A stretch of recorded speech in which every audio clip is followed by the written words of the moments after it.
Hoy vamos a tocar unos temas. Monte Cassino. Sí, Monte Cassino. ¿Te parece bien? Te hago Sí. unas preguntas y... Perfecto.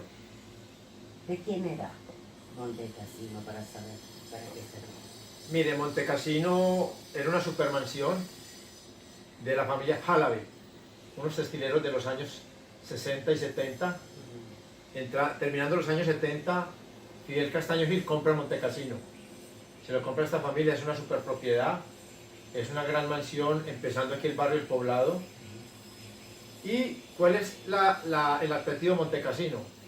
Que son 30.000 metros cuadrados, tiene muchísimos árboles adentro. Muy grande, entonces. Muy grande, sí, y tiene una entrada súper secreta que nadie la ve, por detrás de la mansión. O sea, las fotos que hicimos que vamos a poner. Sí, y la entrada principal sobre la avenida, pero nunca entramos por ahí.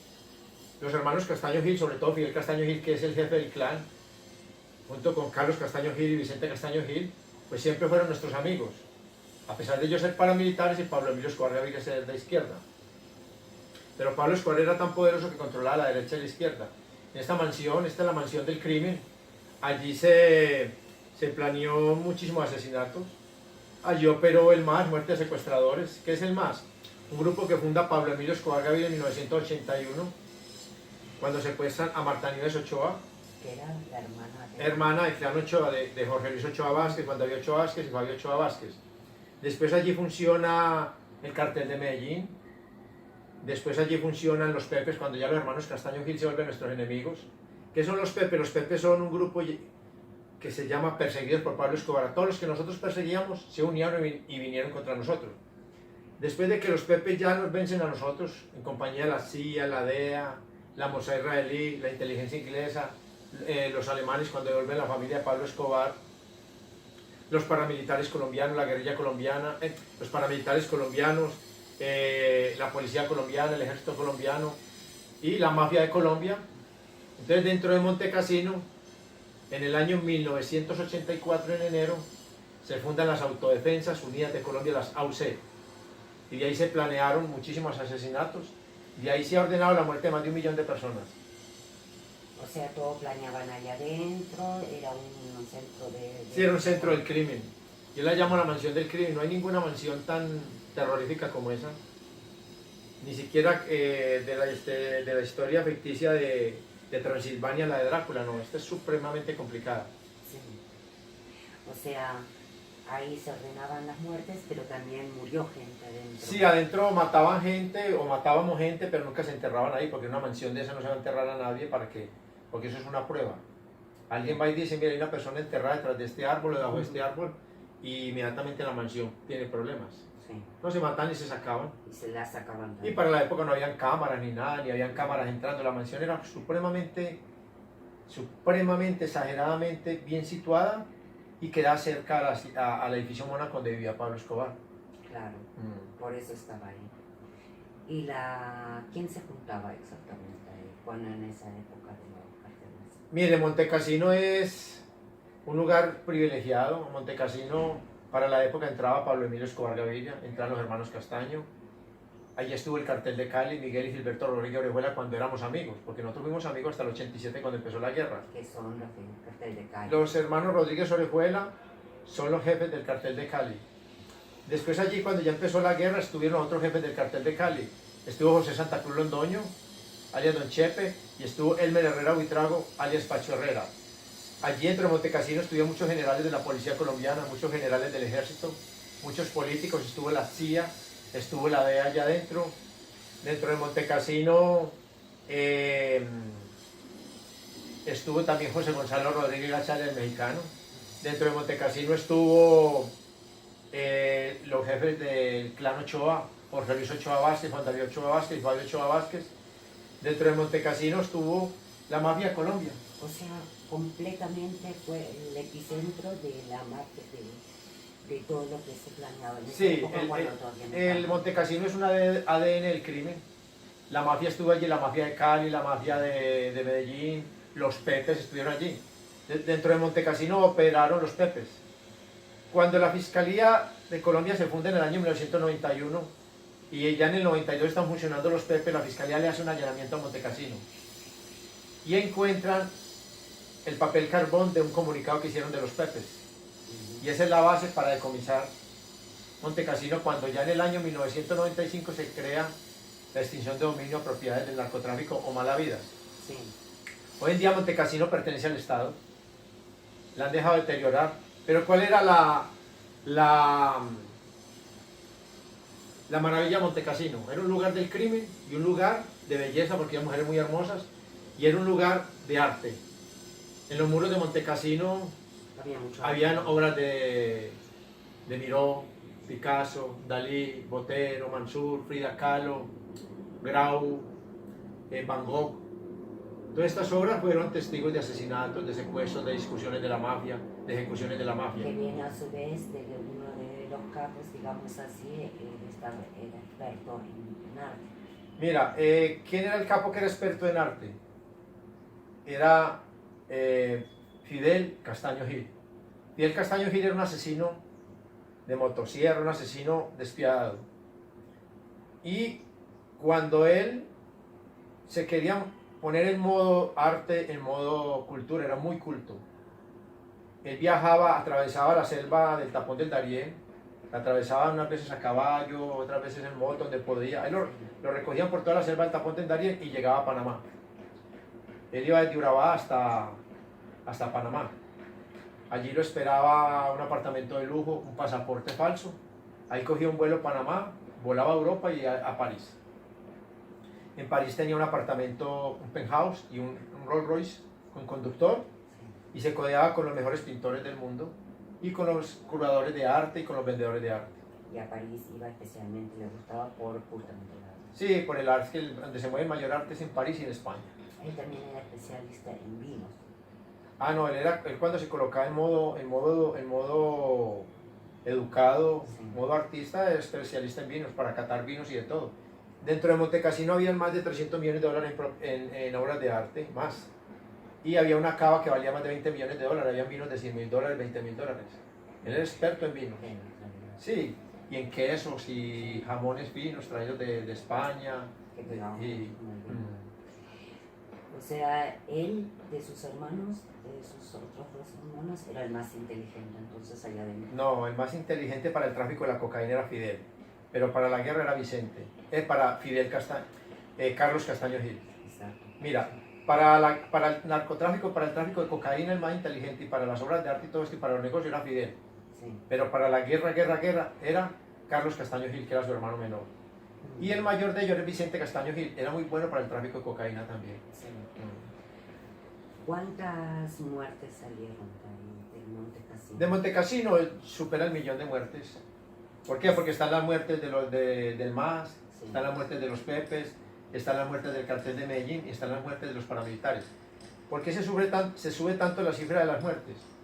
Porque los paramilitares eran 50.000 asesinos, Que eran todos organizados por el Estado colombiano. El Estado colombiano, en cabeza del presidente de la República, César Gabriel Trujillo, los ayudó a uniformar, los ayudó a que tuvieran armas.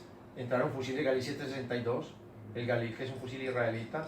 Aquí estuvo un israelita, un mercenario israelita, Jay Klein, que entrenó los ejércitos paramilitares. Pues Jay Klein vino en los años 80. Con los 90 ya estaban entrenados los paramilitares. La CIA y la DEA, que operaban con Carlos Castaño Gil, autorizan a Carlos Castaño Gil de que tome territorio en Colombia, porque Carlos Castaño Gil, Fidel Castaño Gil y Vicente Castaño Gil le venden un cuento a la CIA, a la DEA y al gobierno colombiano que ellos van a acabar con la FARC, una guerrilla colombiana narcotraficante y terrorista y de izquierda. Ellos toman territorio y traen la semilla de matas de coca de Perú, Bolivia y Ecuador y siembran a Colombia matas de coca. En este momento Colombia es un gran exportador de cocaína al mundo. Que eso pasó después del 93, Sí, la muerte de Pablo. Ya en el 94 ya Pablo Escobar envía cocaína a Estados Unidos y los hermanos Castaño Gil, en complicidad con la CIA y con la DEA, enviaron cocaína al mundo. Exacto. Desde ahí- No la CIA y la DEA como cómplices en el tráfico, pero ellos propiciaron el tráfico porque apoyaron a los paramilitares. Sí. O sea, desde que murió Pablo, la mata se... No, el patrón muere y se potencializa el narcotráfico. Ya se vuelve una macroempresa. Pablo Escobar tiene una empresa muy fuerte, aquí se vuelve una macroempresa y todo en complicidad con la CIA y la DEA del gobierno colombiano. O sea, como siempre decís, los Pepes son al mismo narco, solo que simplemente con bandera y uno. No, mira, los Pepes sí son narcotraficantes. Pero llevan la Pero bandera. una parte, porque mira, allí pues está entre los Pepes está la CIA, está la DEA, está el gobierno colombiano, el ejército colombiano, la policía colombiana, la mafia del cartel de Cali, que son narcotraficantes, están los paramilitares, hay muchos industriales colombianos que se metieron en los Pepes a financiar. Que el primero que financió fue Cali. El primero que financia a los Pepes son los hermanos Galeano Berrío y los hermanos Gerardo, la familia de Gerardo Moncada, cuartas alias Kiko Moncada, y después Cali. Después Cali. Mm. Listo. O sea, en esa mansión, lo que es Montecassino, ahí hacían todo. Fiestas, Montecassino era reuniones. Montecassino era un lugar espectacular, ¿por qué? Porque no se oía ruido. Ujú. Montecassino entrábamos de noche y salíamos de noche. Entrábamos a las 8 de la noche y salíamos a las 4 de la mañana. Salíamos muy sutilmente, no era un movimiento descarado, no, era perfecto. Los muros rodeaban y adentro había gente armada, Sí. con fusiles, y habían radios a prudente distancia y habían 3 cordones de seguridad. En el momento que estuvieran ingresando camiones con gente armada o una operación helicotransportada, Ujú. había salida. O sea, en la estación de servicio de enfrente. En la estación de servicio había un radio ahí y era en tiempo real. Sí. Era el radio más importante, ahí nos daba más o menos 47 segundos para salir. No necesitamos sino 10 segundos para llegar a la salida por el muro. Claro, por detrás en este lugar. Sí. Ahí se armaron los coches bombas, ¿verdad? En Montecassino se armaron muchos coches bombas, ahí se armó, ahí se planeó una parte de la muerte del doctor Galán, la bomba para el avión de Avianca se fabricó en una bodega de Eugenio León García Jaramillo, alias el taxista, un hombre de la DEA, que ahorita coopera con la DEA. Y a Montecassino llegó el maletín bomba para llevarlo al aeropuerto de aquí de la ciudad, Sí. el Olaya Herrera, y ahí a Bogotá. Ahí el DAS sube la bomba, se le entrega al DAS y el DAS la sube al avión de Avianca y se le entrega al tipo que estaba engañado. Sí. El coche bomba para el ADAS también Y ahí salió dinamita y se organizaron cosas. estuvo enfrente. O sea, ahí era todo el tráfico de coca.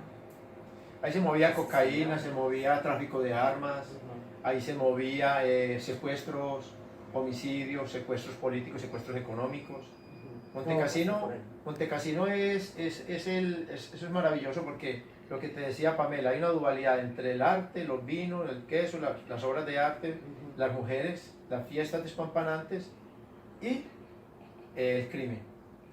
Y está vacía la mansión. No, en este momento está vacía, la familia se llevó el arte, Sí. el Estado ha dejado acabar la mansión, pues ya la casa no es esplendorosa. Y nadie la quiere comprar. No, porque no la han puesto en venta, Ah, no, pues ya no mandan. pero ahí lo que vale es el lote. Claro. Son Es 30.000 un metros cuadrados en pleno, en pleno barrio del Poblado, que es lo más costoso de la ciudad de Medellín.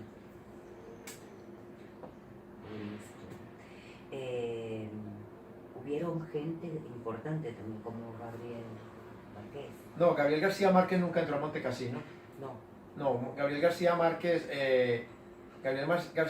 entra en desgracia con el gobierno de Julio César Turbay Ayala. Ujú.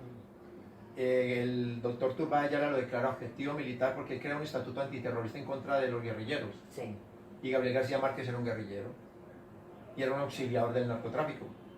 Gabriel García Márquez escribió muy bonito, pero Gabriel García Márquez es una rata miserable, guerrillero, que es un emisario de la mafia porque él era amigo de Pablo Emilio Escobar Gaviria. Yo le entregué a Gabriel García Márquez en el aeropuerto de México una carta de este grosor, un manuscrito de Pablo Escobar para los hermanos Castro, para Raúl y Fidel Castro. Y Raúl para la época era el jefe del ejército y manejaba las pistas militares. Para recibir la cocaína y de ahí en lancha rápida se cayó hueso en Miami. Claro. La Él Florida. era, a su vez, así el intermediario entre el hermano de Fidel y, bueno, Fidel que tenía al principio, y los carteles De Medellín, sí. Él era un intermedio. Él era un intermedio porque él era amigo de Pablo Escobar. Y Márquez, a su vez, era amigo de Fidel Castro. Amigos eran íntimos. Pero realmente el Nobel de Literatura Gabriel García Márquez no era colombiano. Era colombiano porque nació acá. Pero nada. Pero él realmente odiaba a Colombia. Él amaba México y amaba Cuba. ¿Por qué él odiaba a Colombia? Porque él trajo muchísimas razones para revolucionarios acá, para matar gente en Colombia, Sí. para volar oleoductos. Gabriel García Márquez era un emisario de la guerrilla y un emisario del narcotráfico. Tipo, Para mí es un ser despreciable, muy buen escritor, escritor espectacular. espectacular, pero era un ser despreciable, era un terrorista y un auxiliador del narcotráfico. Que él hacía, su beneficio no lo entiendo, será por el poder que le daba a Fidel. Él lo hacía por apoyar la revolución cubana, para envenenar al pueblo al pueblo de Estados Unidos de Norteamérica, para envenenar a la juventud con la cocaína, Sí. y para regar la revolución por el mundo. Gabriel García Márquez era un revolucionario, lo tenía en sus tuétanos el ADN, era un hombre con mucho odio en su corazón y tenía un gran odio por la República de Colombia. Que todo eso nunca se habló. No, no se ha hablado. Siempre, él lo representó como escritor espectacular, fue. Sí, donde llegaba la gente pues le hacía veñas. Pero más nunca se enteró la gente. Y la gente no sabía la clase de porquería que era. Vos lo conociste en el aeropuerto allí de México. Yo a Gabriel García Márquez lo conocí en el aeropuerto de México porque el patrón me envió a hablar con él. Sí. Él me recibió a mí. Primero, cuando yo me bajo del avión, me está esperando la policía de México de civil. Sí. Me conducen hasta donde está él. Él estaba firmando unos autógrafos, unos libros, estaban como 30, 40 Ya personas. sabían que venía ese Claro, él me sale a un lado y me dice, hola Popeye, y le digo, hola maestro. Y entonces me dice, ¿qué me trae usted? Y le dije, una carta. ¿De quién? Del señor Pablo Emilio Escobar Gaviria. Me lleva a una parte ahí, le entrego la carta y me dice, yo tengo una tertulia esta noche. ¿Usted quiere participar? ¿Quiere quedarse? Yo no, señor Gabriel García Márquez, yo tengo que viajar a Tijuana. Y un vuelo desde la Ciudad de México a Tijuana es largo. Y tengo que viajar y tengo que estar en San Diego, California el otro día. Sí. Yo, bueno, muchas gracias, nos dimos un abrazo y me despedí. A mí siempre me han dicho, y los periodistas colombianos se burlan, de que Gabriel García Márquez me haya invitado a mí a una tertulia. Pues me invitó. Pero no fuiste. Si yo hubiera ido, también hubiera aportado, porque yo no soy bruto del todo. Y a esos escritores les gusta oír personas como uno. Pero la verdad es la verdad. Sí, pero a mí no me interesa Gabriel García Márquez, mi Dios era Pablo Escobar. Claro, era fiel y leal a él. Sí, y la orden que me dieron a mí era entregar la carta, no ir a una tertulia. ¿De No, qué carta no. se trataba? Era una carta que el patrón hizo para volver a reimplantar el narcotráfico entre México, O sea, Cuba una y Cayo Huesa. tregua Sí, entre- lo que pasa es que Pablo Escobar Gaviria tuvo un tráfico muy fuerte por Cuba y fue detectado por las autoridades. Sí. Y ahí es cuando Fidel Castro y Raúl Castro matan al coronel Arnaldo Ochoa, Sí. lo juzgan y Arnaldo Ochoa era el contacto de toda la gente que llegaba de Medellín y él se lo llevaba a Raúl. Entonces hace una pantomima para que los americanos no los invadan. Sí. Y hoy en día pues vemos que el gobierno del presidente Barack Obama ha pactado con el gobierno de Cuba, los ha oxigenado brutalmente y a los norteamericanos se les olvidó que Cuba sirvió para envenenar al pueblo de Estados Unidos, a la juventud con cocaína. Se les olvida que en Cuba la antigua Unión Soviética estaba implantando una bomba atómica para tirarla a Estados Unidos. Todo se les olvidó. Sí, la gente cuenta lo que Por la locura de un presidente como Barack Obama, que inclusive antes de irse él perdonó a un soldado norteamericano que después se transformó a mujer, que entregó todos los secretos de los Estados Unidos de Norteamérica, lo filtró Sí. y lo perdonaron. O sea, ¿cuál es el mensaje para el mundo? De que el gobierno norteamericano son unos payasos. Mi respeto con el pueblo norteamericano. Estamos hablando del gobierno norteamericano. Pero las cosas van Y mal, que usted no puede bien. atacar a cualquier norteamericano, no pasa nada. Ya ese respeto se acabó. Primero en el mundo había un respeto que usted mata a un norteamericano en cualquier parte del mundo y viene detrás de ti la CIA y te mata. No, ya no. Tú puedes hacer lo que quieras, no pasa nada. Con tal de recibir y tenerlo Dinero. por plata. Entonces. Por dinero, sí. Sí, hubieron unos cuantos. Porque necesitamos meses. separar gobierno norteamericano y pueblo norteamericano. Son cosas muy diferentes. Claro, es lo mismo que acá. Hoy en día el presidente Donald Trump se ha dedicado a atacar a El Salvador, Haití, los llama agujeros de mierda. El presidente Donald Trump está atacando un gran pueblo, al pueblo de México. Los humilla con un muro. Y el pueblo más orgulloso que yo he estudiado en la prisión es el pueblo mexicano. El mayor terrorista del mundo, el primer terrorista del mundo fue Pancho Villa. Él atravesó la frontera y mató 6 norteamericanos. Sí. Y regresó a México. Y el presidente Donald Trump se la pasa ofendiendo al mundo. Y cuando estas personas ofendidas son contratadas por ISIS, los terroristas de ISIS van a hacer daño entre los Estados Unidos. Cuando el presidente Donald Trump abre su bocota y dice miles de estupideces, esto trae muertes de norteamericanos. Esto es muy delicado. Claro, normal, están todos implicados en realidad. Porque... No, imagina, acaba de ofender a Haití y a El Salvador, y los salvadoreños no son bobos. Todo el tiempo está ofendiendo a los mexicanos no son bobos.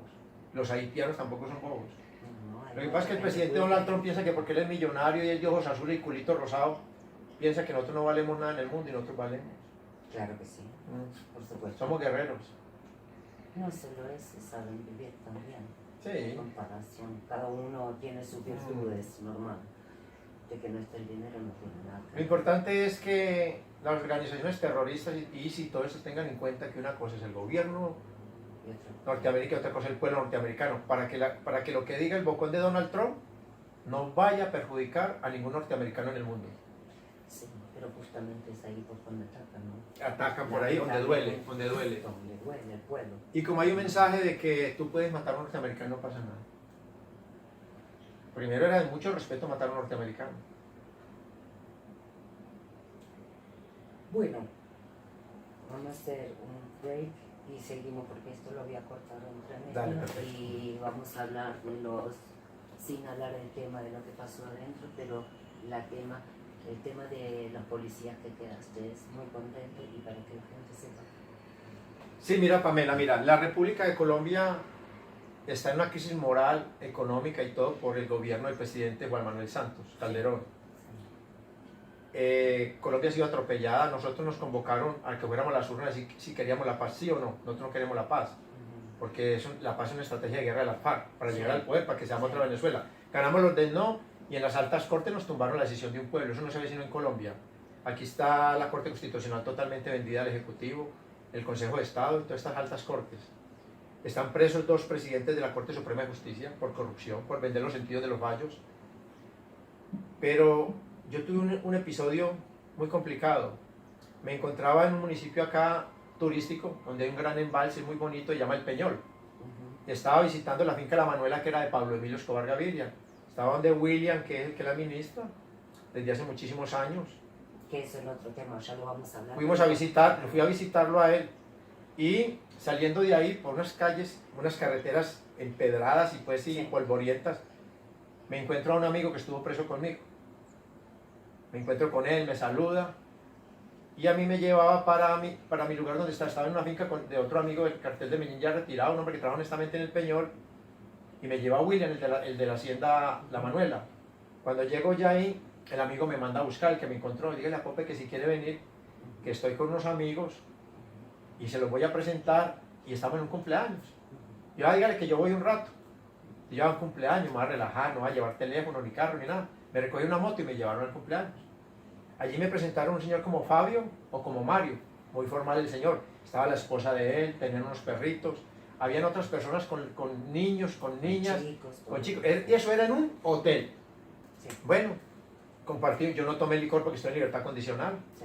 Compartimos ahí y en la mañana llegó un grupo especialísimo de la policía, grupos entrenados por los norteamericanos y los israelitas y los ingleses. ¿Por qué son grupos de la policía especializados? En los años 80 y 90 nosotros enfrentamos a la policía colombiana, matamos 540 policías y herimos 800.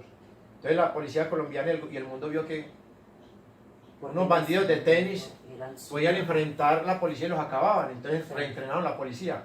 Y hay 3 policías en el mundo, profesionales, la española es la más profesional, sigue la norteamericana y después la colombiana. Porque la policía colombiana no solo es de investigaciones, que son muy fuertes, entrenados, fuertísimos, te siguen, te rastrean, son especialistas, sino que tienen grupos comando como los Lobos, Grupo Jungla, son especialistas.